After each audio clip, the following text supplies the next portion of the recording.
le Seigneur, bonjour. Que la paix, la joie, la force de notre Seigneur Jésus-Christ soient avec vous.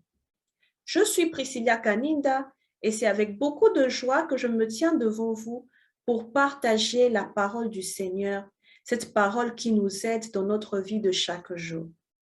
Mais avant de commencer, je vous invite à vous joindre à moi dans cette prière afin de remettre ce moment de méditation entre les mains du Seigneur. Père éternel, nous te bénissons, nous te rendons la gloire pour ce moment de méditation que nous remettons entre tes saintes mains. Nous te prions de bien vouloir nous éclairer par l'aide du Saint-Esprit afin de pouvoir mettre cette parole en pratique et de bien évoluer dans notre destinée pour ta seule et unique gloire. Au nom de Jésus-Christ. Amen. Amen, amen, amen. Bien-aimés dans le Seigneur, aujourd'hui nous entamons la troisième partie de notre grand thème sur le chemin de la destinée. Et dans cette troisième partie, nous allons aborder les instruments de base pour bien évoluer sur ce chemin de la destinée. Alors, nous avons trois instruments de base. Nous allons parler de la foi, nous allons parler de la prière ainsi que de la méditation de la parole de Dieu. Et le plus intéressant, c'est de savoir que nous dit la Bible par rapport à cela. Commençons donc avec le premier instrument qui est la foi.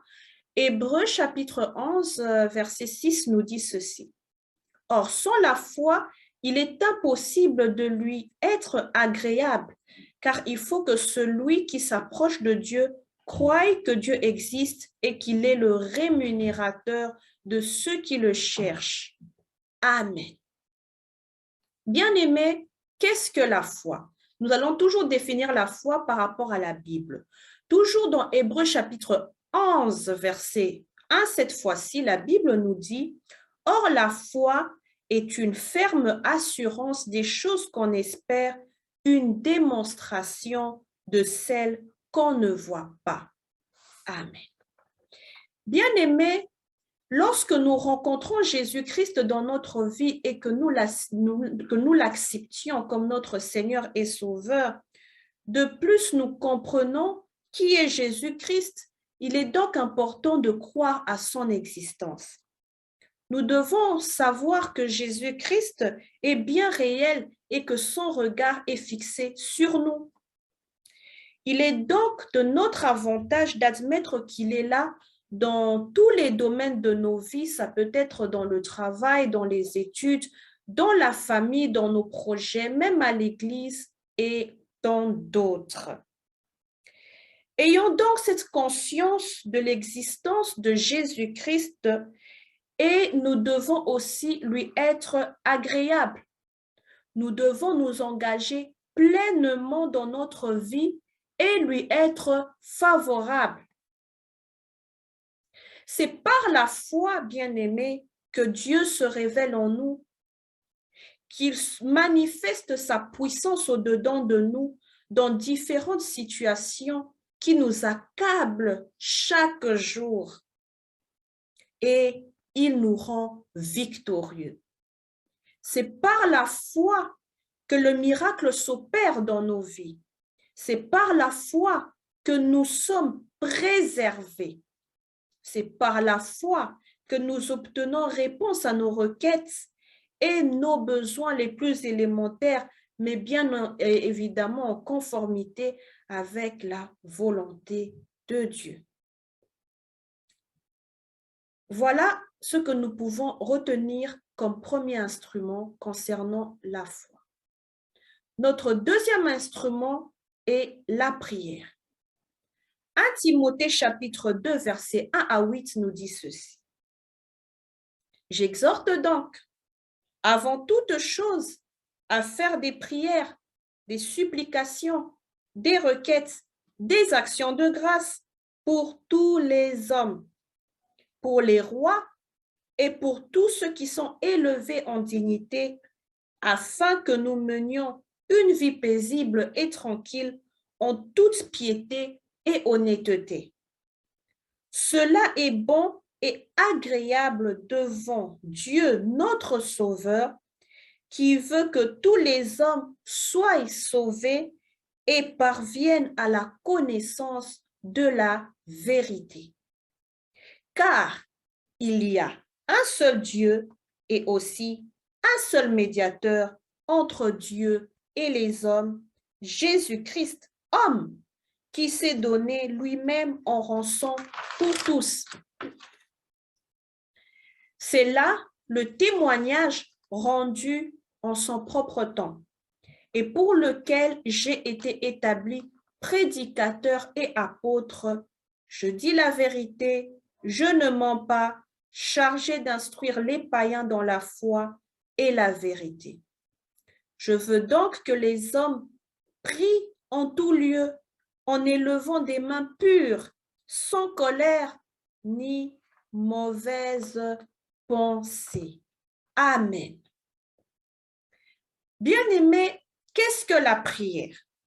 La prière est un échange avec Dieu fondé sur la Bible. La prière peut se réaliser seule ou bien dans un groupe, en tout lieu, en tout temps.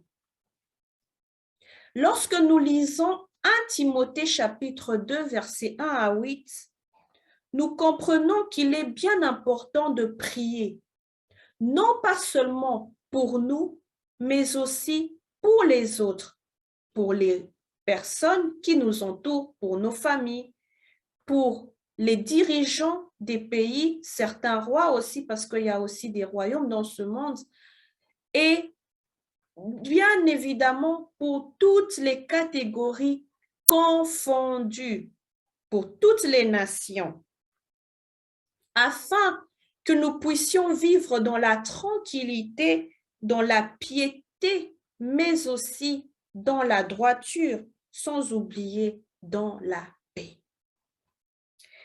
La prière est un acte digne qui démontre l'amour de Jésus-Christ envers nous, de nous envers Jésus-Christ et de nous envers nos prochains. La prière nous permet de nous approcher de Jésus-Christ afin que lui s'approche de nous. La prière brise les obstacles qui s'érigent dans tous les domaines de nos vies, dans les études, dans le travail, dans nos familles, dans nos projets, dans nos finances et dans d'autres. La prière brise aussi ces obstacles qui peuvent s'ériger dans une nation ou bien contre une nation. La prière détruit l'égocentrisme, la haine et tout mauvais sentiment venant du diable. La prière nous aide à reconnaître le mérite de chacun et de rendre des actions de grâce pour ce que Dieu fait dans nos vies. La prière nous permet d'avoir une relation intime et profonde avec Jésus-Christ, mais aussi de la développer afin de toujours faire sa volonté. Il est donc important, bien-aimés, de pouvoir prier chaque jour dans nos vies. Chaque jour, en tout lieu. Ça peut être en silence, ça peut être en s'agenouillant dans votre chambre ou dans vos moments de méditation où vous vous sentez à l'aise. Ça peut être au fond du cœur, comme je l'ai ainsi dit. Mais n'oubliez pas, ne priez pas seulement pour vous. Parlez à Dieu, ouvrez votre bouche, soyez courageux, parlez, exprimez-vous. Dieu est là, il vous entend. Rapprochez-vous de Dieu et lui se rapprochera de vous. Voilà, bien-aimés, ce que nous pouvons retenir comme deuxième instrument, la prière. Enfin, troisième instrument, la méditation de la parole de Dieu. Josué 1, verset 8 nous dit ceci. Que ce livre de la loi ne s'éloigne point de ta bouche, médite-le jour et nuit pour agir fidèlement selon tout ce qui est écrit, car c'est alors que tu auras du succès dans tes entreprises, c'est alors que tu réussiras. Amen. Bien-aimés, la Bible est un livre d'instruction qui nous aide non seulement dans notre marche avec Jésus-Christ, mais aussi dans tous les domaines de nos vies. Parce que nous vivons sur cette terre et nous avons beaucoup de choses, nous sommes entourés de personnes, de nos membres de famille, de beaucoup de choses. Et comment interagir, comment faire la prière, la parole de Dieu plutôt, nous aide dans tous les domaines de la vie. Plusieurs personnes se posent des questions. En quoi la Bible, qui a été rédigée des siècles avant, qui a été rédigée dans le temps où les gens vivaient dans d'autres contextes, en quoi cette même Bible peut nous aider, nous, dans notre contexte actuel, que ce soit dans le travail, que ce soit dans les études. Comme j'ai dit que la Bible est un livre d'orientation, la nature humaine est telle que ce que l'homme a vécu dans le passé, ses expériences avec Jésus-Christ, nous aident aussi dans ce contexte actuel. C'est vrai que les contextes ont beaucoup changé, mais le plus important, c'est de comprendre par l'aide du Saint-Esprit que veut nous dire l'Éternel des armées, qu'est-ce que Dieu veut nous transmettre dans ce contexte actuel que nous vivons, dans ce monde actuel, et au travers cette même Bible. Mais bien aimés, lorsque nous lisons la Bible dans Matthieu chapitre 25, versets 14 à 30, une Bible qui a été rédigée dans des siècles vraiment où nous n'avions pas existé, où les personnes de ce siècle n'ont pas existé, mais la parabole des talents nous enseigne jusqu'à présent. Pourquoi? Parce que nous avons des leçons à tirer dans cette même parabole et ça nous aide efficacement aujourd'hui dans nos lieux de travail, dans tout ce que nous faisons, surtout dans les études. Cette parole nous aide à comprendre qu'il faut être courageux et productif et qu'il ne faut pas être paresseux et mauvais. Oui, ça a été écrit dans un autre contexte, ça a été écrit des siècles avant, mais nous vivons la même chose aujourd'hui.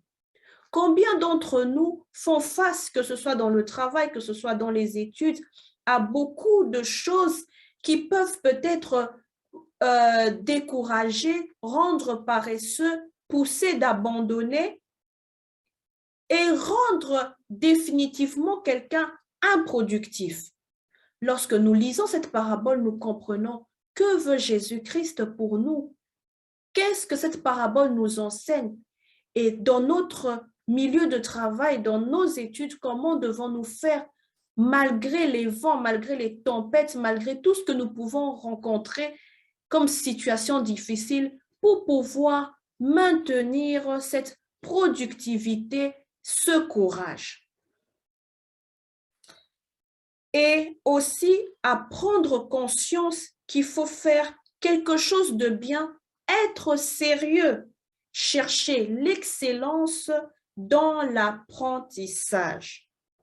Ça va aussi bien au-delà. J'ai eu à l'expliquer dans une des vidéos, l'attitude de l'homme face à son prochain.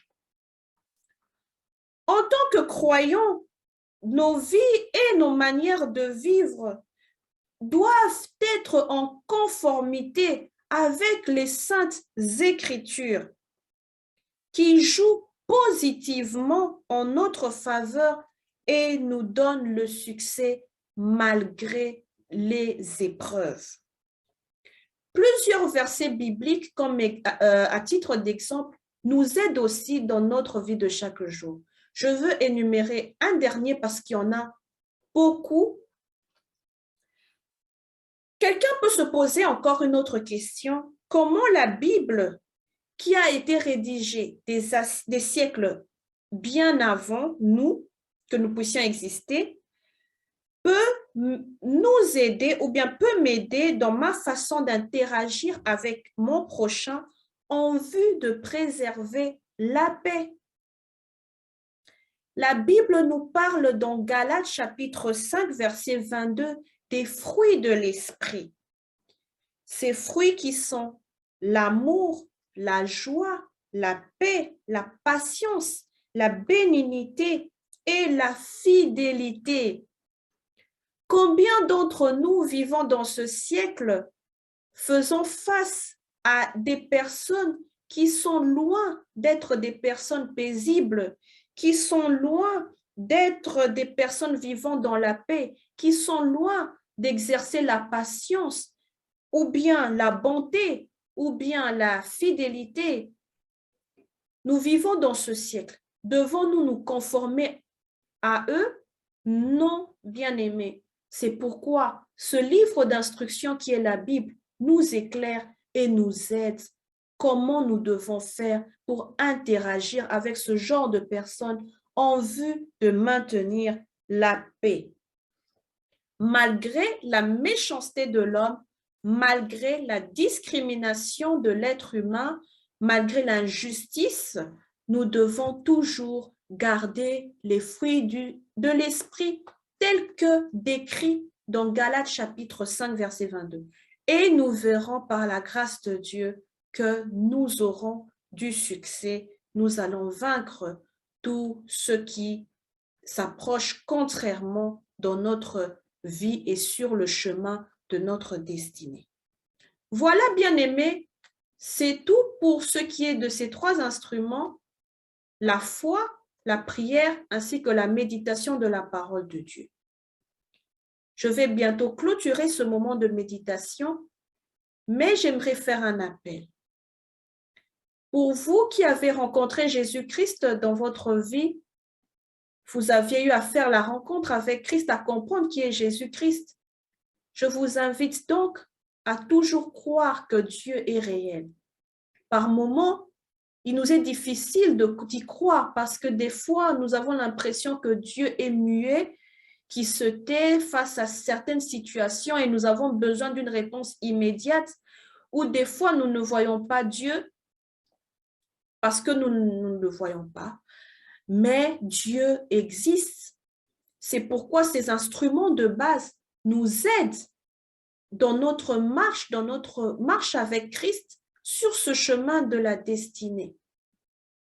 Il est donc important de comprendre que Dieu existe, de prier et de faire sa volonté pas au travers la méditation de la Bible. Pour vous qui n'aviez pas encore eu l'opportunité d'accepter Christ dans votre vie, c'est le moment. C'est le moment de le faire. Consacrez votre vie à Jésus-Christ parce que demain ne nous appartient toujours pas. Que Dieu vous bénisse et nous allons clôturer ce moment pour la gloire de Dieu. Père éternel, nous te bénissons pour ce moment de prière, de partage.